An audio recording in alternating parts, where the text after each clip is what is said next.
Muy bien.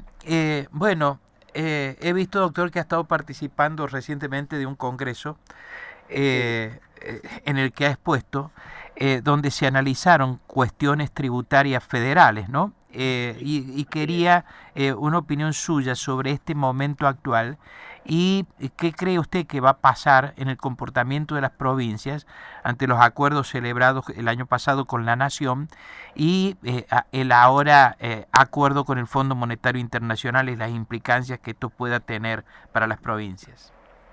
Bueno, sí, en noviembre del 2017 se firmó efectivamente un acuerdo entre naciones y provincias, un nuevo consenso fiscal, que en realidad es un nuevo pacto que después de 12 o 13 años no se firmaban entre nación y provincias, ¿no? Durante todo el periodo kirchnerista no se firmaron acuerdos entre nación y provincias.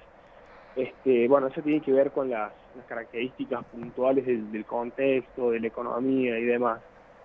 Ahora hay como una especie, una vuelta a la mecánica o a la dinámica del menemismo, digamos, ¿no? De la época Mm. de Menem. Se ha querido volver al Fondo Monetario Internacional, a los préstamos internacionales, se ha querido volver a controlar las finanzas provinciales. Controlar, digo, en el sentido de tratar de que sean más racionales, digamos, ¿no? Porque hay muchos impuestos provinciales que son distorsivos, que por un lado es cierto, si dañan la economía local y nacional.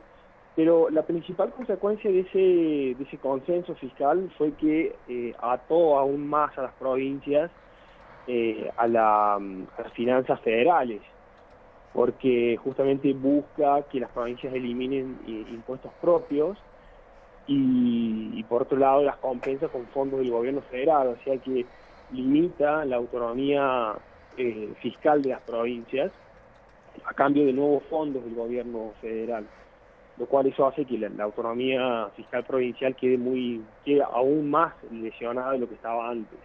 Pero ¿hay Y efectivamente nuevos fondos federales o simplemente es el cumplimiento de la, digamos, de disposiciones como por ejemplo la restitución del 15% que en realidad que se le estaba reteniendo indebidamente a las provincias y que en realidad formaban parte de la coparticipación federal ya? exacto, sí, es cierto. En realidad, esos nuevos fondos no son nuevos en realidad, porque en definitiva lo que está haciendo el gobierno federal es restituir a las provincias ese 15% que venía reteniendo indebidamente desde el año 2008, Mm, cuando se reestatizan la FJP y el sistema previsional. sí. Esa cláusula también se había fijado en el 92.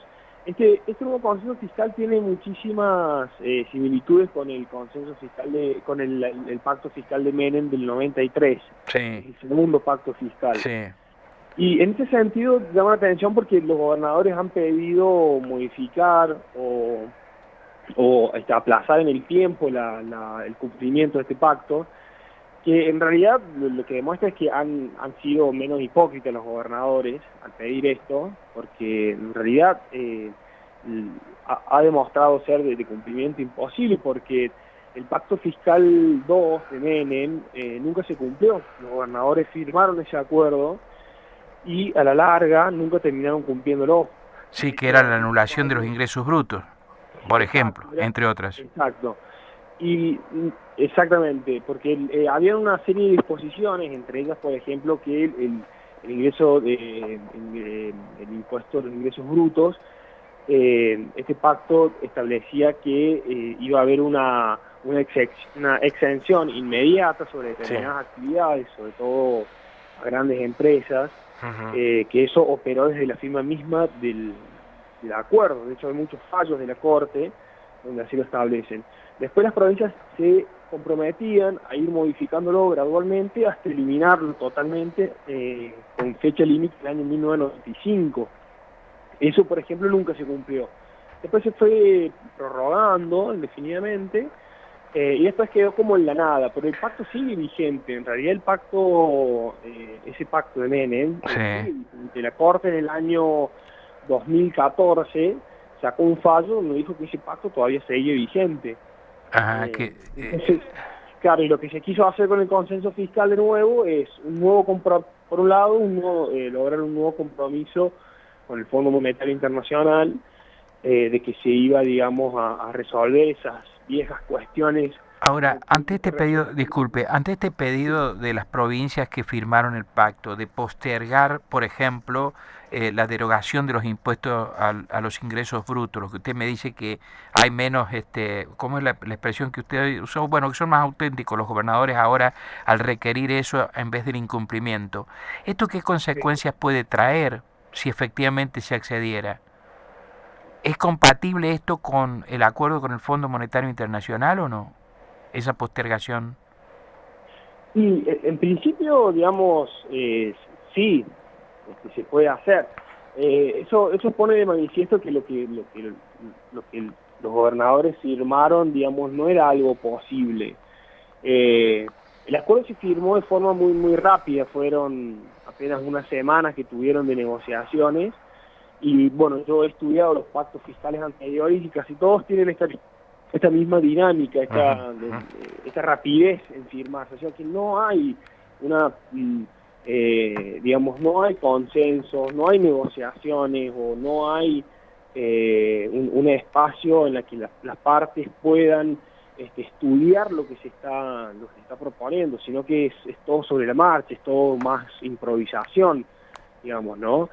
El Fondo Monetario Internacional exige determinadas medidas y los gobiernos, no solo este, sino los anteriores también, lo hizo Menem, lo hizo De la Rúa, lo hizo Duhalde, salen rápidamente a pedir el auxilio de los gobernadores para que presten su consentimiento, Sí. y bueno, y se comprometan a realizar las modificaciones que le exige el fondo. Y por supuesto que el aplazamiento, digamos, no iría en contra de lo que establece el fondo, seguramente yo imagino que no iban a tener el problema con eso, pero el momento en el que se hace también es un poco sensible, un poco complicado, en el sentido de que, bueno, por ejemplo, con toda esta cuestión de la subida del dólar y demás, es como que el gobierno no está cumpliendo muy bien con lo que se había comprometido con el fondo y este nuevo blindaje que le habíamos mandado del fondo, ¿no? Ahora, doctor, si usted me dice que efectivamente el consenso fiscal es de cumplimiento imposible, por ejemplo, actitudes solitarias como las que tuvo el gobierno de San Luis, ¿han sido buenas o equivocadas de no firmar? ¿O la retracción posterior de La Pampa, la no aprobación en la legislatura del acuerdo de La Pampa? Claro, sí, eso son políticas, digamos, ¿no? Sí. Si fueron buenas o no, eso creo que queda son criterios de naturaleza más bien política. Lo que sí es cierto es que, como decía al principio, las cláusulas de este nuevo pacto fiscal, este consenso fiscal, ata a las provincias aún más, digamos, a la dependencia financiera de los fondos del gobierno federal. Porque por un lado, como bien decíamos recién, el gobierno federal quiere que las provincias terminen eliminando los pocos impuestos que les quedan. El impuesto de los ingresos brutos es un impuesto, es uno de los 4 impuestos que tienen actualmente las provincias y es más importante, ¿no?, con el que recaudan las provincias. Como contraprestación de eso, el gobierno federal envía algunos fondos que en definitiva no son fondos nuevos, como habíamos dicho recién, sino que son fondos que les corresponden a las provincias por la ley de coparticipación.